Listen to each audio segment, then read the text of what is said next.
Hello Zimbabwe, welcome to #Know Your Constitution, a program being brought to you by Junior Court Council. My name is Bridget Mambondiani and I'm your host.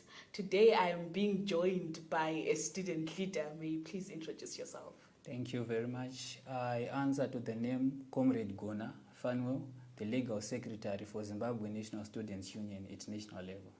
Thank you very much, Fanwell. So today we are going to be discussing Section 59 of the Constitution, which entails our freedom to demonstrate and to petition. So will you please give us an understanding, your interpretation of that provision? Well, thank you very much. Basing with the Zimbabwean Constitution, it stipulates that every person has a right to demonstrate and to petition, but peacefully. So that demonstration or petition should be peaceful. This is the reason why before demonstration we acquire or we apply to the police station for the approval, for the sake of those who are going to demonstrate are supposed to be protected by the police. Okay, interesting.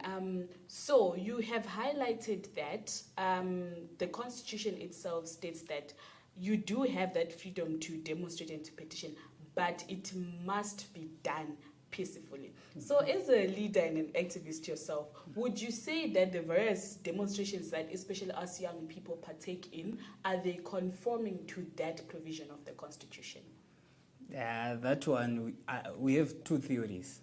In fact, let me just say we have two categories that I can use in trying to explain this.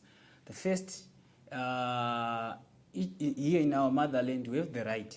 That one, we have it on paper, but practically we don't have. Okay. I'm pretty sure you've witnessed several demonstrations that we try to partake as a Zimbabwe National Students Union. Unfortunately, you know the outcomes that we always face. Would you like to elaborate what exactly you are saying when you say that we do have the right theoretically, but however, when you partake in certain demonstration, there is a certain outcome? Are you saying that you are peacefully demonstrating, and however, the outcome is not as you assume? Could you please elaborate on that? Okay, thank you very much. As students, 100% sure that in our motherland we understand that our union, it's unfortunate that probably the government or other authorities, they regard us as an opposition. So whenever we try to demonstrate to them, they might not understand the real cause. They will view it in a political perspective. So it makes it harder for us now to partake in a demonstration. Okay, so in your starting comments, you initially mentioned a certain procedure, of applying to the police, and I understand there's also a stipulated time in which you're supposed to do that, and after getting that, you get an approval. Could you please elaborate on that procedure? And if indeed, after following that procedure, you still feel as if your right to demonstrate and petition is not being afforded? Okay, well, in many scenarios, maybe I might use our previous records. Whenever we apply an approval to the ZRP, we get approval, honestly. There's no way, there's no any day they refuse our approval. But now the problem will start when you start to demonstrate. That's the problem. You will see soldiers, police officers, probably with those other forces that I might not mention now. But you know them. Okay. But then I have heard also that at times there is a sort of misinformation or miscommunication, to the extent that when people demonstrate and there's the presence of authorities, the authorities are not there against you, but they are there to enforce that constitutional provision that demonstrations should be peaceful. What is your take on that? Well, I acknowledge and I appreciate whenever we demonstrate, even other members within our society, whenever they demonstrate, the police officer, they came in the expense of protecting us as the demonstrators, you see now. But the problem is, You know, it's not everyone who understands that the police are there to protect us. So some, because of intimidation, you see, some might be afraid to continue the demonstration, others will still carrying on that one. So in many instances, we have seen many police officers, I might emphasize more about police officers, since those are the protectors of us. So I'm happy to mention them. So we have a scenario whereby the ZRP, they will probably saying, no, this thing is not allowed. 1, 2, 3, 4, 5. So because of that, you know, students, they resist. They have this persistence. So whenever police officers came, probably we might start singing and stuff like that, and trying to show that we are happy that you have joined us for our demonstration. So are you saying that all in all, it's a matter of both parties not fully understanding each other? Because from what you are highlighting is that you do go through the proper legal procedure, yes, for you to be afforded that right to demonstrate, right? Yes. But you are saying rather afterwards there's always these altercations now between the people who are demonstrating and the authorities on whether one is doing what they are legally supposed to be doing and the other is not. Yeah, I think you can call it mistrust. Okay. Probably because of historical background. Yeah. Okay, interesting.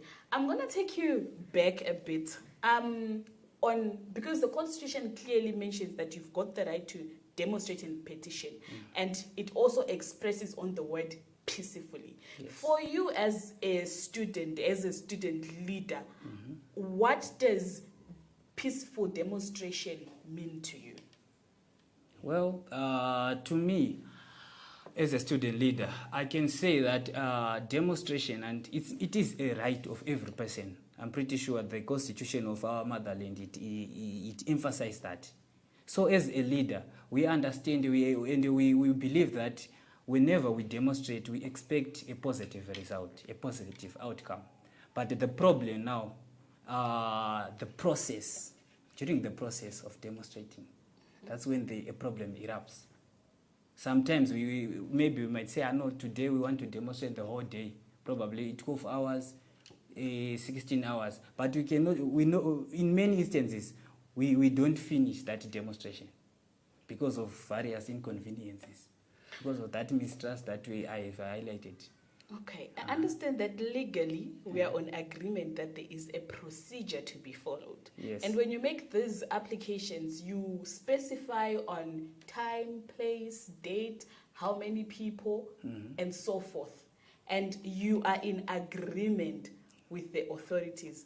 Now, how does then an altercation develop? Are you saying that it is the people not adhering to the legal provisions that their protest should be peaceful, or it's the authorities not affording the people their right to demonstrate? Where is the gap? I think the gap, like I said before, a gap is because of mistrust between two parties. The first party, which is probably the students or whosoever is demonstrating, right? Whenever they say, so probably police, armies and stuff like that, they are coming. Some will simply say, no, I'm done with this. Let me go back home. Probably it's because we don't know our rights. I am not sure. Or it's because we all understand that, no, these guys, they won't allow us to proceed with despite the fact that they gave us an approval. So that's a presumption. Yeah. So are you saying now then that the problem lies within the demonstrators understanding, firstly, their constitutional right, and secondly, them having, the guts to finish what they have started, and not to say that necessarily the police or any other authorities that may legally be there are the ones who are at wrong?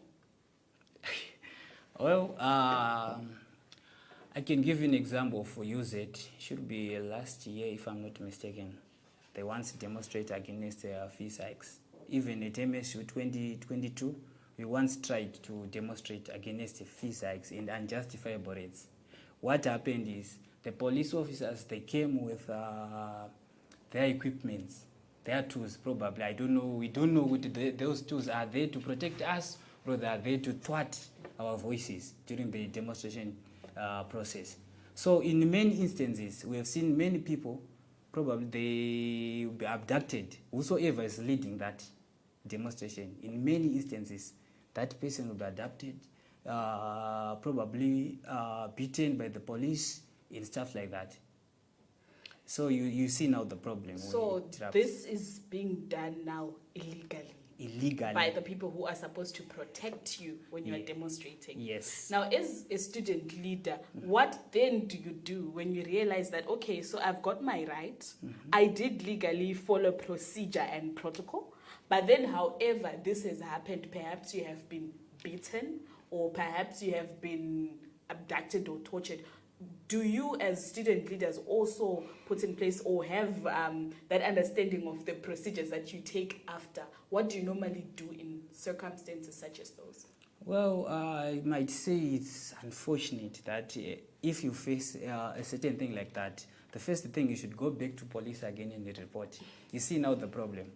Okay. So it's a little bit complicated. Because in Zimbabwe, as a student leader, I understand that it depends on who commits crime. What place, what time, to who. Okay. So you see now the problem. So now you're raising an issue of the rule of law, the law not applying to everyone equally. Yeah. Okay, so I also want to touch on another aspect. I understand that it's the freedom to demonstrate and petition, and we haven't spoken much about petitions. So, looking at the issue of petitions, is this a legal avenue that as students you also utilize to ensure that your rights are being provided? For example, when it comes to the issue of fees hikes, you may as well petition the parliament. Do you follow that procedure? Yes, we do. And currently, we are in a process of submitting our petitions for polytechnics, industrial training center, and teachers' colleges. Because the government, we receive a fee structure from the government for both polytechnics, industrial training center, and teachers' colleges. So that fee structure, it casts a blind eye on Section 75. Probably Part B. I'm pretty sure my Treasurer General have already emphasized that. You can elaborate on it. Section 75, Part B, it emphasizes more on accessibility and affordable. So that part only, if you see and analyze the fee structure of polytechnics, you see that the government have thwarted that. In fact, it's an insult to that section. Okay. Moving us back to Section 59 that we are looking at. The procedure of petitioning, is it effective? How would you, please explain to us in your own experiences where you have used it, is it that effective? Do you feel that you're afforded that right? Or it's equally the same with demonstrations whereby you're having a lot of misunderstanding, miscommunications, and a lot of illegal things ending up happening? So how is the procedure of petitioning for you? Probably my perspective or whatever I can say concerning this thing, probably I will be based on previous records. Previously, we once tried to petition against the fee hikes as a Zimbabwe National Students Union, and it turned out that we succeeded. But we are not sure now what will happen. How are you not sure what will happen? This is environment. The environment that we are living, especially in Zimbabwe, it's unbearable and it's unpredictable. You never know what future holds. Maybe you might think that we are going to succeed, or we might fail. Depends on how the government is going to take us. Okay, but however, you did highlight that rather the procedure of petitioning it's a better legal avenue to take your issues to. Yes. So, given that, I understand that as a leader or an activist, you have what you call your plan, right? Yes. Before you engage in a demonstration or any other action that you want to engage in for a good cause, right?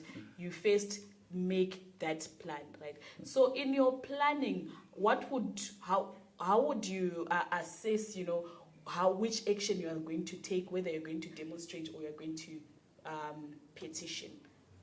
What determines the procedure that you take? The first thing, we engage with the students, because we believe that students are the major stakeholders in all tertiary.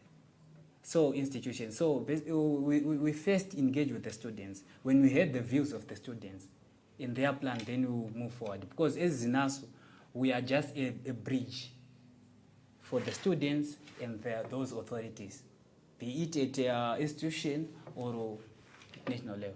Okay, there are also allegations that, usually when student leaders act or react, they tend to miss certain things or overdo it. For example, when students at the University of Zimbabwe demonstrated, it was later on reported that, it wasn't necessary. The demonstration and the marching and everything wasn't, they could have just simply done it perhaps in a diplomatic manner. If you understand what I'm saying, that at times it's not necessarily that we need to take our placards, get in the streets, shout and what. We can as well choose to have civil engagements, to have talks, to have agreements with the authorities, and come up with other solutions rather than engaging in chaos, which later on will lead to other problems as students being arrested and so forth. I think I beg to differ with that. And we understand that media sometimes might publish things that didn't happen. Yeah. Okay, in your begging to differ, elaborate to us how then you would say you are differing from the point of view that, it's not always that whenever you have a problem as students, you are up in arms, you are marching. So how do you differ exactly? Okay, I can use the issue of FICO fees as an example. In many instances, the first thing, we engage the admin first, probably through writing a letter. As Zimbabwe national students, we have chapters in all institutions. We have chapters, we have the provincial executive body and the national. So the first thing, let's give an example for Midland State University. Whenever we are facing a problem of fees, the chapter will write a letter to the admin. In the same chapter, will engage the Student Representative Council. It's unfortunate that we don't have a SRC council which only consider the people of ZINASU. It's a mixture, both the ZICOSO, ZINASU, probably, and other which unions that we democracy, don't know. right? Yes. Yeah. So the first thing, we engage the SRC. But the problem starts with SRC. Probably, let's say the current president of a certain institution that you are learning is for ZICOSO. Then you engage that person, and that person simply say, I know we are okay with it. In many instances, whenever the admin publish the fees structure or anything, they will first engage with the SRC. But now there is probably a miscommunication between SRC and the students. That's the thing. So to answer your question, we always engage with the admin. We always use dialogues first before demonstration. So demonstration is your last resort? I cannot say last resort, because if I say last resort, we have viewers who are watching this. It depends. Maybe demonstration might not be our last. Maybe we have another hidden card. The bottom line is to win. Strategic ambiguities.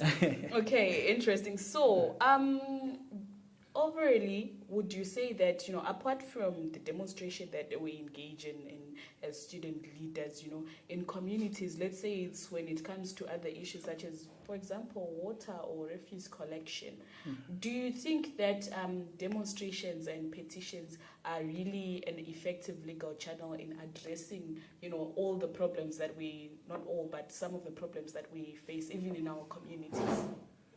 Yeah, I can say, it's effective, but we shouldn't rush into engaging those things. There are many platforms, there are many various ways, rather, to engage with each other. Such as? Such as you write a letter to engage with the admin. The admin, if they approve, then we are fine. Or sometimes we always say, no, we need a platform where we will talk to the admin, the authorities, face to face. We always ask for, but it's unfortunate that the response is always the same, probably since 1980. Okay, so as we're rounding off, what would you say is one key obstacle when it comes to demonstrating or petitioning? It depends on who is leading like what I said, it depends on who is leading. I believe that probably for the sake of viewers and many people, they think that ZINASU it's a political party. You see now, if it happened that ZINASU is the one who is leading that demonstration, you see. It will not end well? Yeah, it won't end well. Okay, so I would like to ask you, as you give us your last remarks, what is your comment generally on when it comes to the whole provision on Section 59, your freedom of petitioning? So what would be your general comment as a Zimbabwean now? As a Zimbabwean now, not as a student leader. Yes. Thank you very much. As a Zimbabwean, I can actually say that demonstrating, I have seen that it works in Zimbabwe. I'm sure with last time, students that use it and other institutions, they also participate in trying to free Nelson Mandela in South Africa. If you still remember, I'm not sure if you ever heard about that. Okay. They contribute. Okay. So in other words, I'm appreciating demonstration and petition. Okay. So I can also encourage our fellow comrades in Zimbabwe that demonstration, it works. It works. But we shouldn't use demonstration. Whenever we face a problem, then we rush into that. If we just misuse that one, we will still face the same thing. Okay, thank you very much. So there you have it, our key takeaway points being that so demonstrations and petitioning do work, but it is not always that whenever you face a problem, you engage in a demonstration. And we should take note that the Constitution provides that you do have the right to take part in demonstrations and petitions, but it must be done peacefully. This is the end of our program. Thank you very much. Yeah.